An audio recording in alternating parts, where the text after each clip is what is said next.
Hello friend, welcome to my YouTube channel. आज मैं आपको बताने वाला हूँ एक क्लब के बारे में।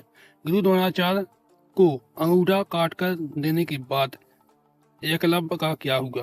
वीडियो को जानने के लिए वीडियो के अंत तक बने रहें। महाभारत में गुरु द्रोणाचार्य को अंगूठा काट कर देने वाली एकलव्य के बारे में तो सभी जानते हैं, लेकिन अंगूठा देने के बाद उसका क्या हुआ, इसके बारे में बहुत ही कम लोगों को पता होगा। महाभारत काल में कुछ योद्धा ऐसे भी हैं जिनके बारे में बहुत कम बताया गया है। ऐसा ही एक बात है एकलव्य का। निम्न जाति के होने के कारण गुरु द्रोणाचार्य ने एकलव्य का अंगूठा गुरु दक्षिणा के रूप में मांग लिया था। आज भी शिष्य के रूप में सबसे पहले एकलव्य को ही याद किया जाता है। बहुत कम लोग जानते हैं कि अंगूठा देने के बाद एकलव्य का क्या हुआ। आगे जानिए एकलव्य से जुड़ी खास बात है। महाभारत के अनुसार एकलव्य निषादों के राजा हिरण्यधनु का पुत्र था। उनका मूल नाम अभिधुम्न था। एकलव्य क्षत्रियों की तरह धनुष बाण चलाना सीखना चाहता था। इसके लिए उसके पिता उसे लेकर गुरु द्रोणाचार्य के पास गए, लेकिन निम्न जाति का होने के कारण गुरु द्रोणाचार्य ने उसे धनु विद्या सीखने से इनकार कर दिया। ऐसा होने पर एकलव्य छिप छिप कर गुरु द्रोणाचार्य को क्षत्रियों को शस्त्र विद्या देते हुए देखने लगा और अकेले में उसका अभ्यास भी करने लगा। एक बार जब गुरु द्रोण अपने शिष्य को शिक्षा दे रहे थे, तभी उन्होंने देखा कि एक कुत्ते के मुख में बहुत सारे बाण लगे हुए हैं। ऐसा काम कोई बड़ा धनुर्धर ही कर सकता है। ऐसा विचार कर गुरु द्रोण कुत्ते पर बाण चलाने वाले को ढूंढने लगे।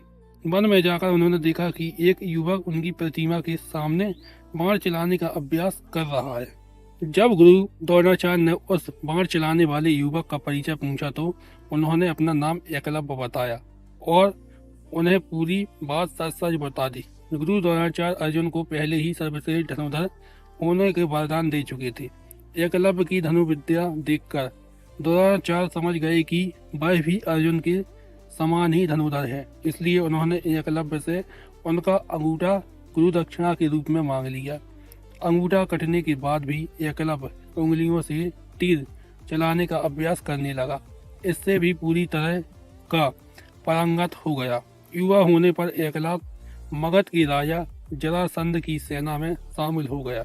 जरासंध भगवान श्री कृष्ण को दुश्मन समझता था। जरासंध ने कई बार मथुरा पर हमला किया। इस हमले में एकलव्य भी उनके साथ था। एकलव्य ने भी द्वारका की सेना को बहुत नुकसान पहुंचाया था। एक बार जब जरासंध ने मथुरा पर हमला किया तो उस समय एकलव्य ने यादव सेना के कई बड़े योद्धाओं को मार दिया। एकलव्य के पराक्रम को देखकर श्री कृष्ण को स्वयं उससे युद्ध करने आना पड़ा।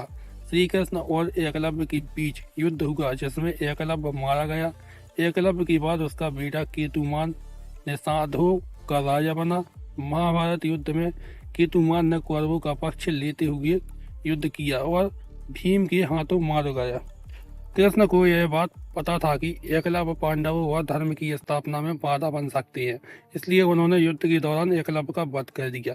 हरिवंश पुराण के अनुसार एकलव्य ने कृष्ण से युद्ध किया और जब वह युद्ध में हार गए तो समुद्र में कूदकर एक द्वीप पर पहुंच गए, जहां बाद में कृष्ण ने उनका सिर चट्टानों से मारकर वध किया था।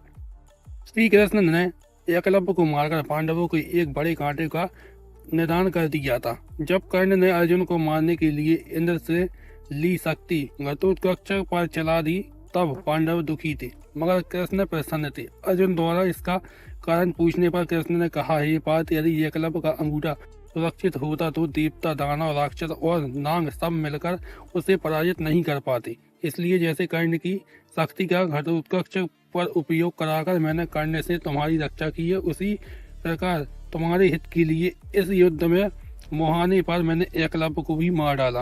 अगर आपको मेरा वीडियो अच्छा लगा हो तो वीडियो को लाइक कीजिए, चैनल को सब्सक्राइब कीजिए और वीडियो को ज़्यादा से ज़्यादा शेयर कीजिए।